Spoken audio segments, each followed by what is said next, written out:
The library closed at midnight, which suited Natalia Constantine perfectly.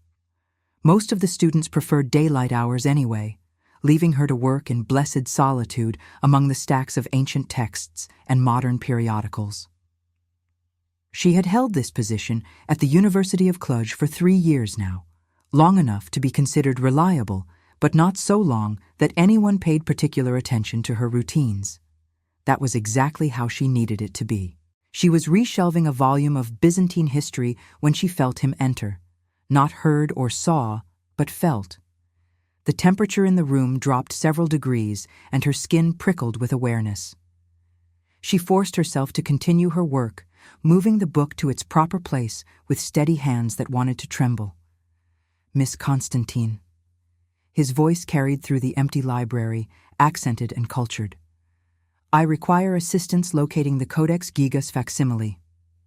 Natalia turned slowly, keeping her expression professionally neutral. Casimir Draculesht stood near the entrance, tall and dark-haired, wearing an expensive suit that marked him as nobility even before one noticed the ancient quality in his eyes. He had been coming to the library for 6 months now, always at night, always alone, always requesting obscure manuscripts that no ordinary scholar would know existed. The facsimile is in the restricted collection, my lord. I will need to verify your credentials. You verified them 5 months ago. Are they suddenly insufficient? University policy requires monthly verification for restricted materials. A smile flickered across his face, there and gone. How conscientious. Very well. Verify away. She moved to the desk and made a show of checking the ledger, though she had memorized his information the first time he visited. Lord Casimir Draculesht, independent scholar, letters of introduction from 3 different universities, financial patron of the library's acquisition fund. Everything was in order. Everything was always in order with him. That was what made him so dangerous. The codex is available. I will retrieve it for you. I will accompany you. These old stairs are treacherous, and it would be unfortunate if you fell. Natalia wanted to refuse, but could not without raising suspicion. She led him to the restricted section, acutely aware of his presence behind her. He moved too quietly for a man his size. Most people made some sound when they walked, the rustle of fabric, the creak of floorboards, the simple displacement of air. He made none of these sounds because he was not most people. He was vampire, ancient and powerful, and he had been watching her with increasing intensity for weeks.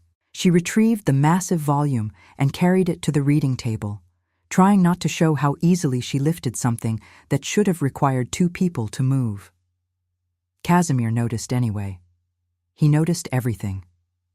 Remarkable, he said softly. Most women would struggle with that weight. I am stronger than I appear. Yes, I am beginning to realize that. Natalia's pulse, which she kept carefully regulated to mimic human rhythms, wanted to spike. She forced it to remain steady. Will you require anything else, my lord? Sit with me. I have questions about Byzantine magical practices that might benefit from your expertise. I am a librarian, not a scholar of magic. You are more than a librarian, Miss Constantine. We both know that. The words hung in the air between them. Natalia considered her options. She could run, but running would confirm his suspicions. She could stay and maintain her facade, but he was clearly past the point of accepting simple explanations. She sat. What is it you think you know about me? Casimir opened the codex but did not look at it. His eyes remained fixed on her face. I know you have worked here for 3 years without missing a single night. I know you never eat or drink while on duty, though the other staff regularly consume coffee and bread. I know you healed from a paper cut last week in approximately 40 seconds. I know your reflection in the window glass is slightly dimmer than it should be. And I know that when you breathe, which you do remember to do quite regularly, the rhythm is just slightly off, as though breathing is a learned behavior rather than an automatic one. Natalia's mouth went dry. She had been so careful, so meticulous in her humanity. And yet this vampire had catalogued every tiny deviation over 6 months of observation. You are imagining things. I am 520 years old. I stopped imagining things sometime during the Renaissance. He leaned forward slightly. What are you, Natalia Constantine? You are not human, but you are not vampire either. So what are you? I am someone who wishes to be left alone. That is not an answer. It is the only answer you will receive tonight. She stood to leave, but his hand shot out and caught her wrist. Not hard, not painful, but firm and cold. The contact sent electricity through her arm, and she jerked away with more force than a human woman could possibly muster. Casimir's eyes widened fractionally. Fascinating. Natalia fled. She left the library through the staff entrance and ran, through the narrow streets of Cluj. Behind her she could feel him following, a dark presence that matched her speed with insulting ease. She took a sharp turn down an alley, leapt to grab a fire escape, and pulled herself up to the roof in one smooth motion. Casimir appeared beside her 3 seconds later. That was definitely not human. Leave me alone. Natalia backed away, moving toward the edge of the roof. I have done nothing to you or yours. I simply want to live my life in peace. Peace built on lies and constant vigilance. That is not peace. That is torture. He moved closer, his expression more curious than threatening. I am not your enemy, Natalia, but I cannot help you if I do not understand what you are. You cannot help me. No one can help me. I am what I am, and that makes me valuable to the wrong people. Understanding dawned in his eyes. You are being hunted. I have been hunted for 10 years. I will be hunted for the rest of my life. That is my reality. Now please, forget you ever noticed anything strange about me. I cannot forget. It is not in my nature. Casimir studied her with an intensity that made her want to look away. You have vampire characteristics, but you walked past the silver door handles in the library without flinching. You work under electric lights that would discomfort most of my kind. You have a heartbeat, however carefully controlled. What are you? Natalia weighed her options and found them all equally terrible. She could run again, but he would only follow. She could fight, but he was clearly more powerful than her. She could lie, but he had already proven himself too observant to deceive. Or she could trust him, which was the most dangerous option of all. Have you ever heard of dhampir? She asked quietly. Casimir went very still. Children of vampire and human, born rather than made. I thought they were legend. Most of us are dead. The few who survive learn to hide very well. Natalia wrapped her arms around herself, suddenly cold despite her hybrid nature. My father was a vampire. I do not know his name. My mother was human. She died giving birth to me. My aunt raised me until I was 18 and old enough to be discovered by my father's clan. They did not want a daughter. They wanted a resource. Your blood. My blood is intoxicating to vampires, addictive, more potent than any humans, with properties that enhance strength and healing. A single vial sells for a fortune on the black market. I was kept in a cage for 3 months while they bled me regularly. I escaped when they became careless. I have been running ever since. Casimir's face had gone cold and dangerous. Who? What clan? It does not matter. They are not the only ones who would do it. Any vampire who discovers what I am would either try to capture me for profit or kill me to prevent others from having me. I am safest when I am invisible. You are safest when you are protected. There is no protection from this. I am one dhampir against thousands of vampires. The best I can do is hide and pray no one notices the inconsistencies. I noticed. Yes, you did. Natalia looked at him directly, seeing in his ancient eyes something she had not expected. Not hunger or greed, but genuine concern. What will you do now? Turn me over to your clan for profit, Keep me for yourself. Kill me to be merciful. None of those things. Casimir moved closer, stopping just outside her personal space. I am going to offer you something that will likely insult you, but I ask that you hear me out completely before refusing. I am listening. Marry me, accept my mark, become mine in the eyes of every vampire clan in Europe. Natalia laughed, a sharp, bitter sound. That is not protection, that is ownership. It is both. Yes, the mark would bind you to me. Yes, it would signal to every vampire that you belong to the Draculesht clan, and specifically to me. But it would also mean that anyone who touched you without permission would be declaring war on one of the oldest and most powerful clans in existence. No one would dare. And in exchange, you would have unlimited access to dhampir blood. How convenient for you.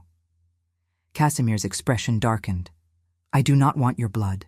I want your safety. There is a difference. Is there? You are vampire. I am a walking drug. How long before convenience becomes temptation? I have existed for 5 centuries without succumbing to base temptations. I will not start now. Why? Natalia demanded. Why do you care what happens to me? You did not even know what I was until tonight. I have been watching you for 6 months. In that time, I have seen you treat every person who enters that library with patience and kindness. I have watched you stay late to help struggling students find resources. I have observed you shelve books with a reverence that suggests you understand the weight of knowledge. You are good, Natalia Constantine. Genuinely good in a way that is rare in humans and almost non-existent in my kind. The thought of you being caged and bled by creatures who see you as nothing more than a commodity makes me want to burn down every vampire stronghold in Europe. The raw honesty in his voice struck something deep in Natalia's chest. She wanted to believe him. God, she wanted to believe that someone, anyone, might want to protect her for reasons beyond profit or possession. But she had learned the hard way that trust was a luxury she could not afford. I will not trade one prison for another, no matter how gilded the bars. Then what will you do? Continue to hide until someone else notices, someone less inclined to offer protection, someone who will sell you or use you or worse. I have survived 10 years this way. Survival is not living. The words hit harder than they should have. Natalia thought of the decade she had spent in careful isolation, always moving, never forming connections, existing in a state of constant vigilance. He was right. She was not living. She was simply avoiding death. But living required trust, and trust required vulnerability, and vulnerability could get her killed. I need time to think. Time is a luxury you may not have. If I notice the inconsistencies, others will too. It is only a matter of when. Then I will run again. I am good at running. Natalia, please. Casimir reached out but stopped short of touching her. Let me help you, not because I want something from you, but because it is the right thing to do. She wanted to say yes. The temptation was overwhelming, but fear, hard won and carefully maintained, held her back. I will consider your offer, but I promise nothing. That is enough, for now. Natalia fled again, this time making sure he did not follow. She went to ground in the small room she rented above a bakery, packed her few belongings, and prepared to run. Again, always again. But as she was securing the last of her things, she felt it, a wrongness in the air, the scent of blood and old death, the presence of vampires, multiple vampires, converging on her location.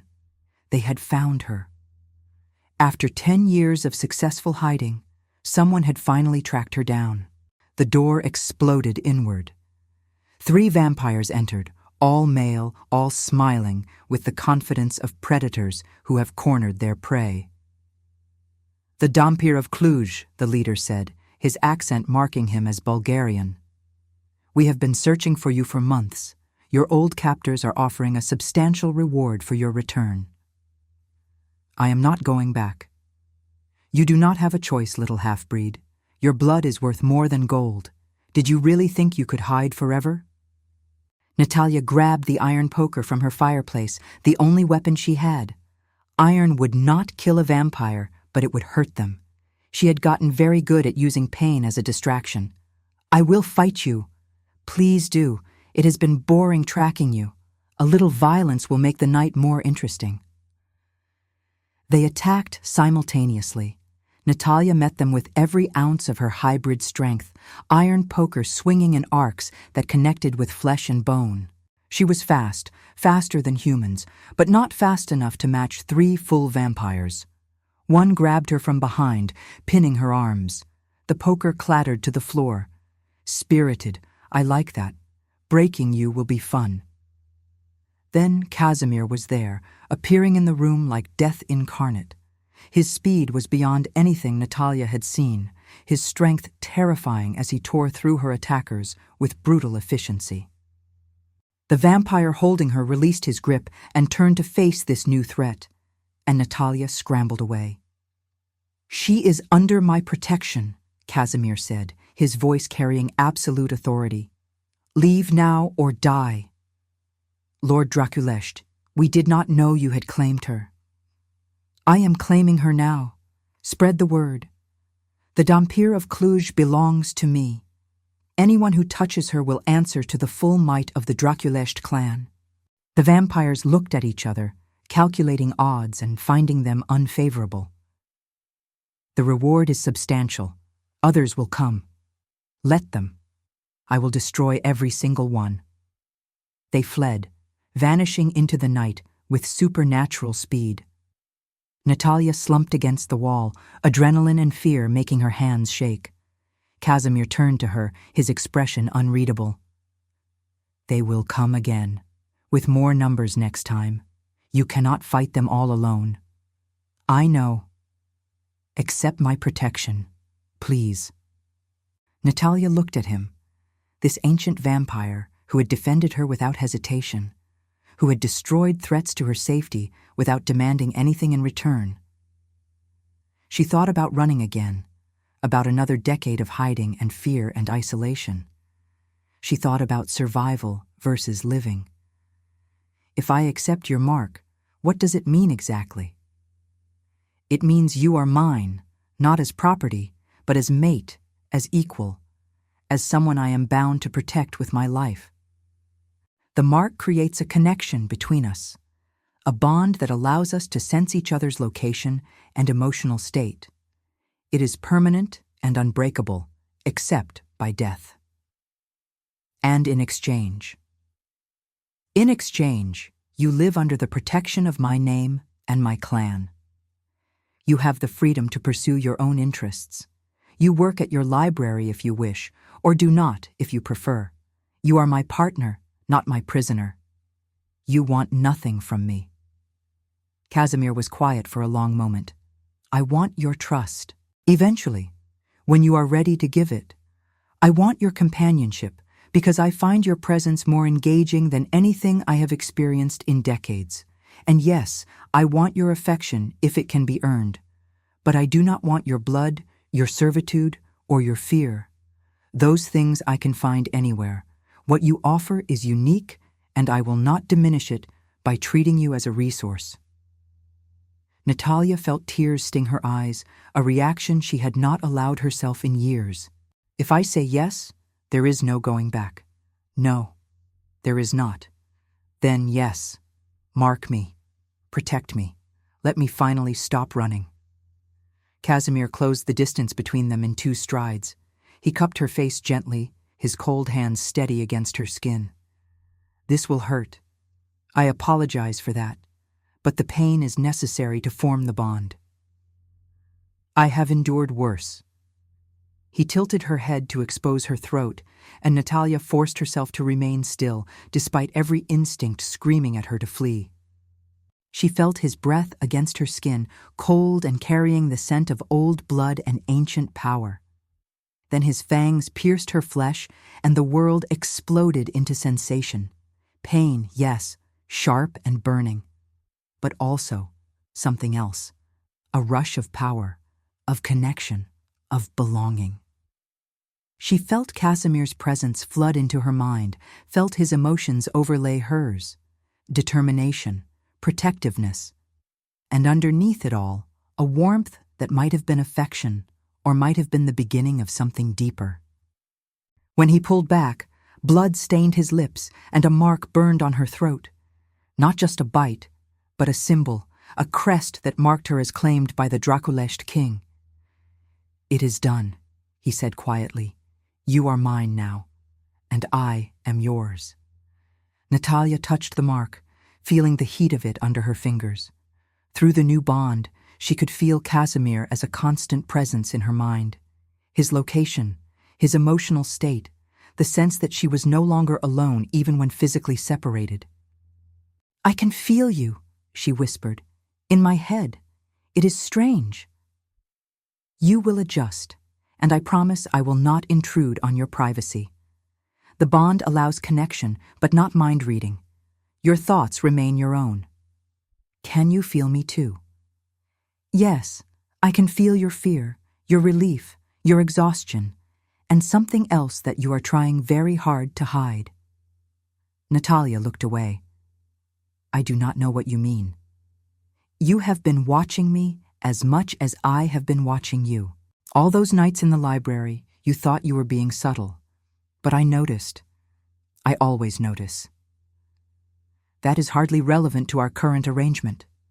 "On the contrary, it is entirely relevant." Casimir tilted her chin up, forcing her to meet his eyes. "I did not mark you solely for your protection, Natalia. I marked you because the thought of anyone else having this right made me want to commit violence. I marked you because in 6 months of observation, I have become utterly fascinated by you. I marked you because I have existed for 5 centuries without feeling this alive, and I refuse to let that feeling disappear. You marked me without asking my permission first. I marked you in the middle of a crisis to save your life. Had circumstances been different, I would have courted you properly first. Flowers, poetry, elaborate dinners, the whole ridiculous human ritual. But we did not have that luxury. So yes, I marked you without your consent, and I will spend however long it takes earning the right to have done so." Despite everything, Natalia felt a smile tug at her lips. "Flowers and poetry. You are 500 years old and still believe in courtship. I am 500 years old and still believe in doing things properly. There is a difference." The bond between them pulsed with something warm and bright. Natalia recognized it after a moment. Hope. His hope mixing with hers, creating something stronger than either could produce alone. "So what happens now?" she asked. "Now we inform the other clans that you are under my protection. Now we make it clear that any threat to you is a threat to me. Now we give you the freedom to live openly instead of hiding." He paused. "And now we get to know each other properly, as partners should. I am still working at the library. I would not dream of stopping you, though I may visit more frequently." "You already visit every night?" "Yes, well, now I have an even better reason." Over the following weeks, Natalia discovered what it meant to be marked by a vampire king. Casimir was not exaggerating when he said his protection carried weight. Word spread quickly through the vampire community, and she went from hunted to untouchable seemingly overnight. The few vampires foolish enough to test the boundaries were dealt with swiftly and publicly. She also discovered what it meant to be bonded to someone. The connection between them grew stronger each day, moving beyond simple location awareness to something deeper. She could feel his moods, sense when he was troubled or pleased or amused, and he could feel hers, which meant hiding her growing affection became impossible. "You are thinking about me," Casimir said one evening as they sat in the library after closing. He was ostensibly reading a Byzantine text, but his attention was clearly elsewhere. "I am sitting 3 feet from you. Of course I am thinking about you." "No. You are thinking about me in a way that makes the bond glow warm. What specifically are you thinking? Natalia felt her face heat. That is private. The bond suggests otherwise. The bond is intrusive and inconvenient. The bond is honest, which is more than I can say for you at the moment. He set down his book and looked at her directly. I can feel that you care for me, Natalia. You do not have to hide it. Caring for someone and admitting it are different things. Why? What are you afraid of? I am afraid that if I admit how I feel, you will realize how much power you have over me. I am afraid that this protection will become possession. I am afraid that I have traded one cage for another, even if this one is gilded and kind. Casimir crossed the space between them and knelt before her chair, putting them at eye level. I cannot promise I will never make mistakes. I cannot promise that balancing protection with freedom will always be easy. But I can promise that I will never see you as possession. You are my partner, Natalia. My equal. The mark binds us together, but it does not make you less than me. Then what are we? What is this between us? I think we are two people who have been alone for too long, learning to trust again. Learning to build something real instead of simply surviving. He took her hand, his cold fingers threading through hers. I think I am falling in love with you, slowly and inevitably, like a glacier moving toward the sea. And I think you feel the same, even if you are not ready to say it yet. Natalia felt tears prick her eyes. I spent 10 years unable to trust anyone, unable to form connections because they made me vulnerable. You are asking me to unlearn a decade of survival instincts. I am asking you to consider that maybe survival is not enough anymore, that maybe you deserve to actually live. And if I cannot, if I am too broken from running, then I will wait until you are ready. I have 500 years of patience, Natalia. I can use some of it on the woman who makes me feel human again. The bond between them pulsed with his sincerity, his affection, his absolute commitment. Natalia felt something inside her crack and break, a wall she had built brick by careful brick over years of isolation. She leaned forward and kissed him, pouring everything she could not yet say into the contact.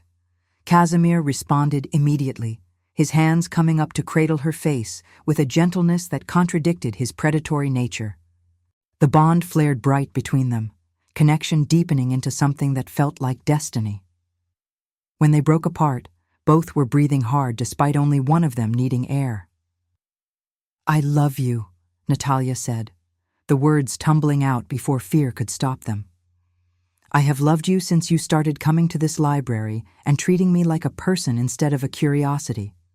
I have loved you through every conversation about Byzantine magic and Roman engineering. I loved you before the mark, and I love you after it, and I am terrified of how much power that gives you over me. Then let me give you the same power over me. Casimir pulled back his collar, exposing his throat. Mark me in return. Make me yours as completely as you are mine. I am dhampir. I do not have the ability to create that kind of bond. Your bite may not carry the same magical weight as mine, but the intent behind it does. Mark me, Natalia.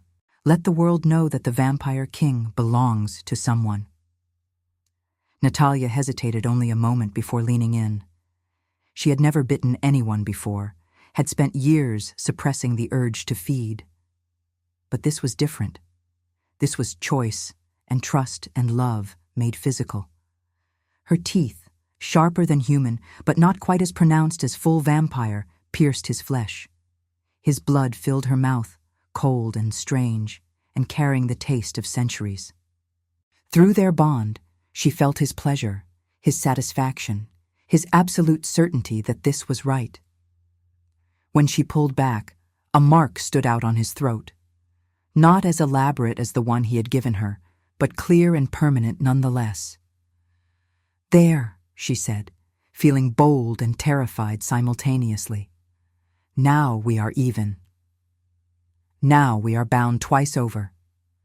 Casimir traced the mark on his throat with his fingers, wonder in his expression. "I have never allowed anyone to mark me before. Not in 500 years. You are the first and will be the only. That makes two of us then.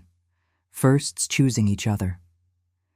They sat together in the library as night deepened around them, the bond between them warm and steady.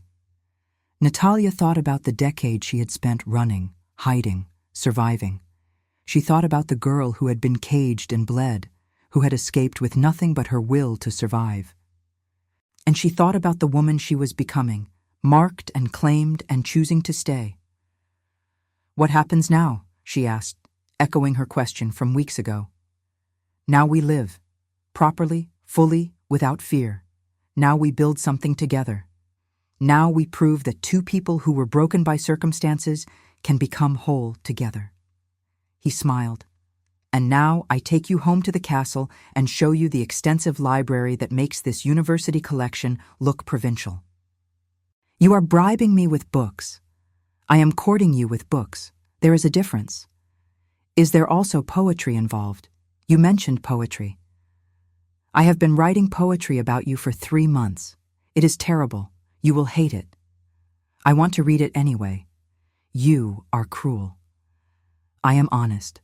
The bond proves it." Casimir laughed, the sound rusty from disuse but genuine. "Yes, you are honest. It is one of the 1,000 things I love about you."